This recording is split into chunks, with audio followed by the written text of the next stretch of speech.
Hello. Welcome to my little channel here where I'm going to be talking about some guns. That's right, some guns. And about our Second Amendment, how we need to keep on fighting the good fight to keep our rights here. I heard the other day that Joe Biden, our wonderful president that is 100% there, is asking the traitorous union or United Nations to come over to give us an audit on racism and limit our free speech. So our rights are under attack every day, and it's up to us as Americans, as Texans, as Austinites to tell the government, no, we have the Bill of Rights, and we're going to fight to keep them as is. But anyways, I'm not here to talk about the First Amendment or the most popular president getting 81 votes, Joe Biden. I'm here to talk about totally not coming for the guns. That's right. Now, of course, I live in Austin, so this right here has a personal interest of mine, mainly because a dude from Fort Hood, which is where I was stationed, was doing a share riding, swerved into a street that was being used for the actually 99% mostly peaceful protests of Black Lives Matter and against the cops, against police brutality. But of course, now this was probably more in the gray area of self-defense because he did kind of run into the crowd or drove into the crowd. Almost seems like he wasn't really paying attention and kind of swerved towards the side, towards the curb to avoid hitting people. I think that's more of a neglect or actually neglect of paying attention to the road and its surroundings more than anything. It's more of a moving citation.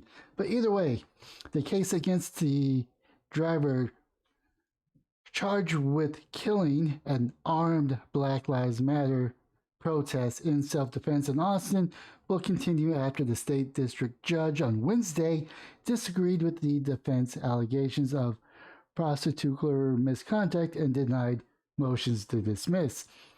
The brave U.S. Army Sergeant Daniel Perry, who was indicated by targeted by the Travis County grand jury this summer on charges of murder, aggravated assault, and deadly conduct, said that he acted in self-defense when he shot and killed an armed protester a year ago in downtown.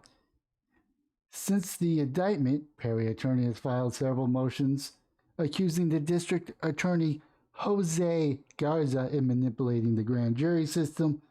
Austin Police Detective David Fugit, who determined that the shooting was justified, said that the prosecutors instructed him to dramatically scale down his grand jury presentation of his evidence in the case involving Daniel Perry.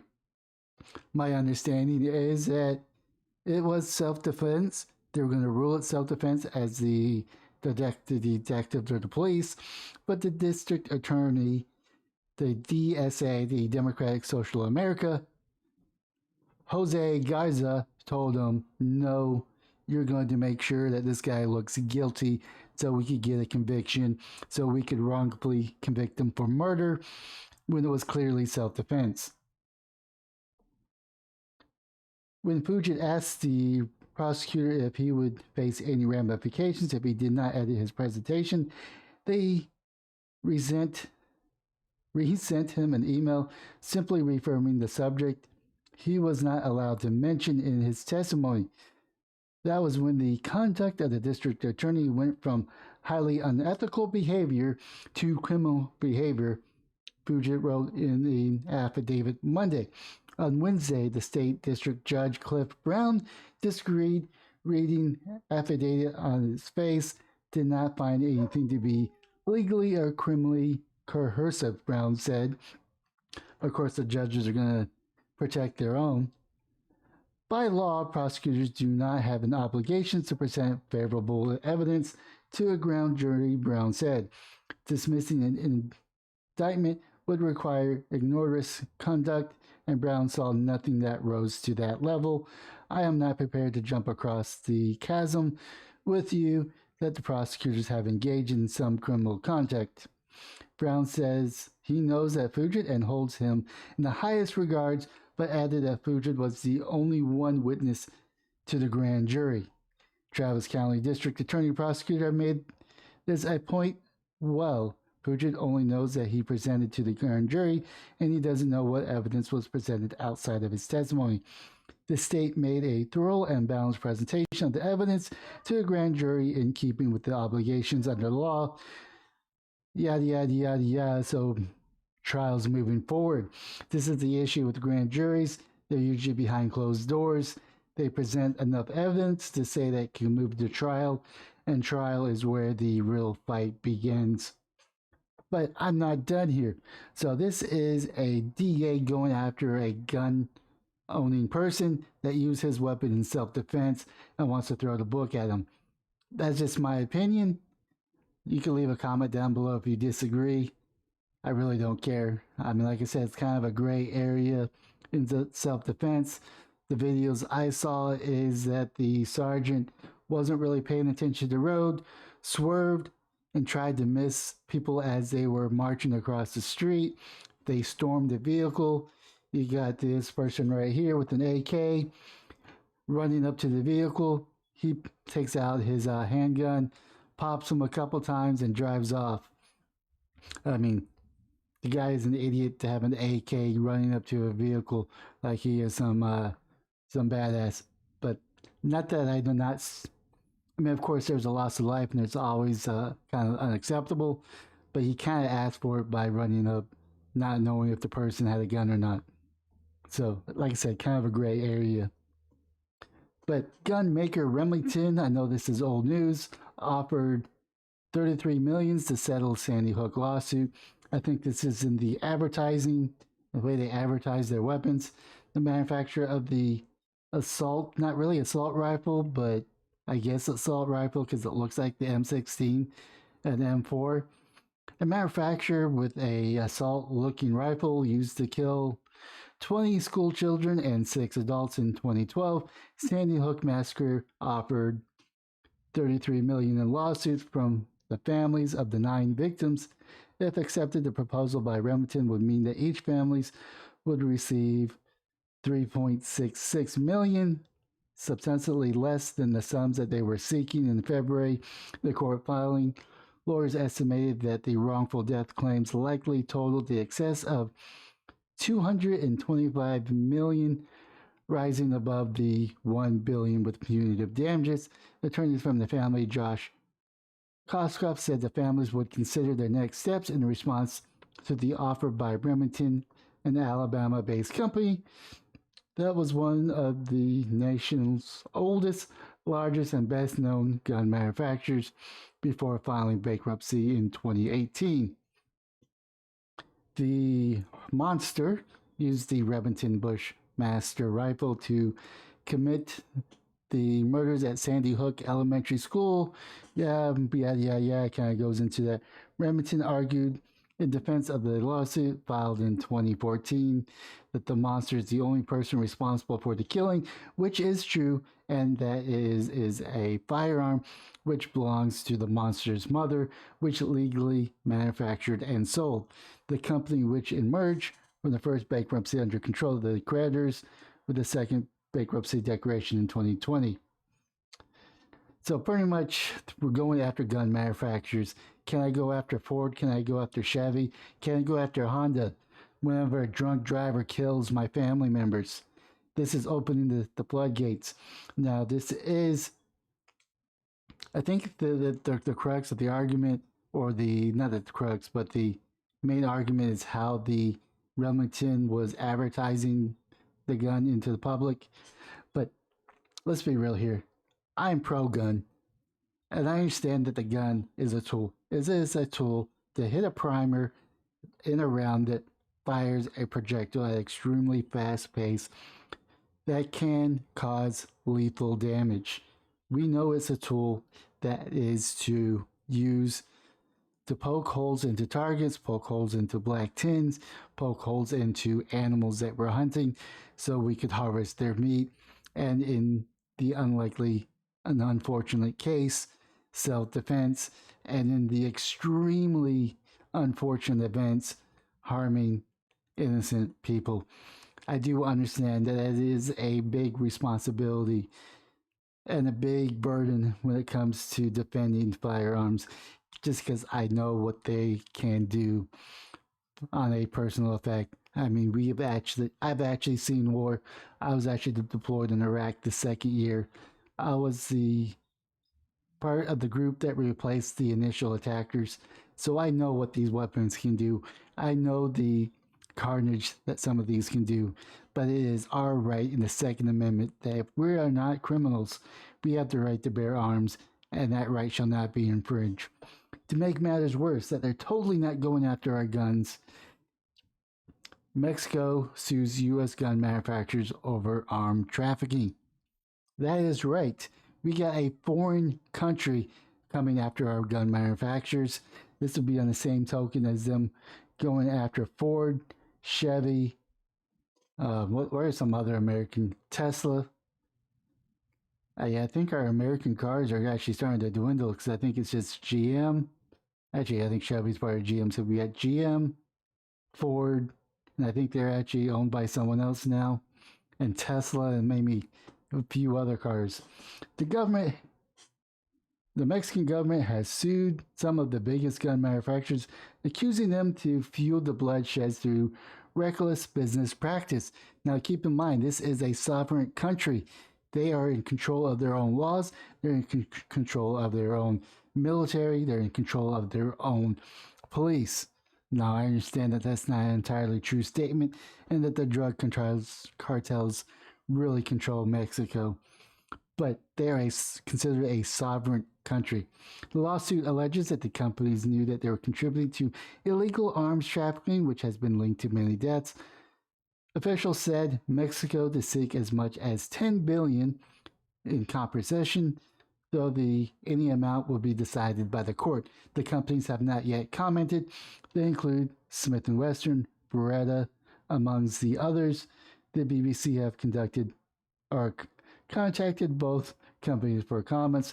The lawsuit is filed on Wednesday in the state of Massachusetts.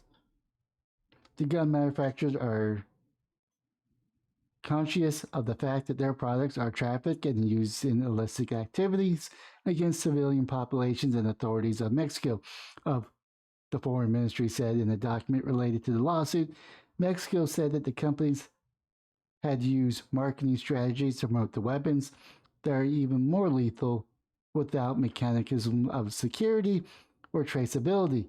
Mexican officials said that some of the guns were made by Colt appeared to be targeted the Mexican market in particular, such as the pistol engraved with the face and name of the Mexican revolutionary leader Emilio Zapata. Zapata? Hopefully I'm not slaughtering the name. Mexico has a strict rules regulating the sale of weapons, and it can only be purchased legally at one shop located on a army base in the capital. As a result, those who want to buy weapons often get them from the U.S. According to the Mexican government's statement, criminal organizations buy thousands of pistols, rifles, assault weapons, ammunition in supermarkets, on the internet, and the armed fairs in the U.S. that currently used to commit crimes in Mexico. The U.S. Bureau of Alcohol, Tobacco, Firearms, and Explosives found that 70% of the firearms recovered in Mexico between 2014 and 2018 were submitted for tracing and come from the U.S. In 2019 alone, more than 17,000 murders in Mexico were linked to trafficking weapons. One official told reporters that the damage caused by trafficking guns would equal to 1.17% of the Mexican gross domestic product, GDP. Speaking at a news conference on Wednesday, the foreign minister Marcelo Ebrard said we're going to win the trial. We're going to drastically reduce the illicit arm traffic to Mexico. Mexican officials stressed that the lawsuits are not aimed at U.S. government. Mr. Emerald said, I believe that the President Joe Biden administration was willing to work with Mexico to curb arm trafficking, but experts have cast doubt on Mexico's likelihood of success with the lawsuit. So yes, they're totally not going after our guns. Totally. I've shown 3 stories. One where they're prosecuting someone who was acting in self-defense in my hometown. We have a gun manufacturer kowtowing under pressure. Like I said, it's probably going to do it for PR. They're doing it probably for financial reasons, just so they could get this out of the way. But the issue that opens the door, that right there opens the door to Mexico actually going after the other gun manufacturers. And there's 2 ways to kill a business. One is you outcompete them. The other is tie them up with litigations and drain them of all resources to the point where they can't even function. And so they're totally not going after the guns, but when all the gun manufacturers are bankrupt and we can only get our guns from overseas, the United States can say we're doing a import ban of all these guns that you can get overseas. And as time goes through the decades, gun parts wear out. You can't get replacements because the only people that can make them is going to be outside of the country. Unless you're a gunsmith and you can mill your own parts, there is that exception. But then they'll probably do some bunk up charges, saying tax evasions or illegal drug trafficking or gun trafficking, or that you're selling the gun in a legal manner without the paperwork, and they nail you that way. But they're totally not going after guns, and we must remain vigilant to make sure that these things do not happen moving forward. Now, understand that we do got a wonderful, the most popular president in the United States, Joe Biden, and he is very anti-gun.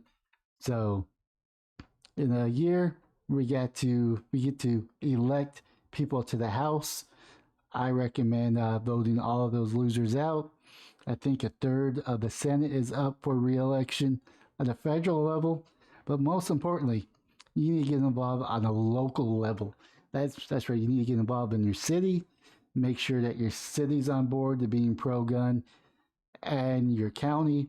Make sure that that's actually pro-gun, and of course on a state level. So when you have a strong city, you could have a strong state, and when you have a strong state, you can pretty much tell the federal government to stick it where the sun don't shine. Anyways, leave a comment down below what your thoughts are. Smash the like and the subscribe button. If you think a friend will enjoy my content, please share it. With that being said, have yourself a wonderful day, morning, or evening.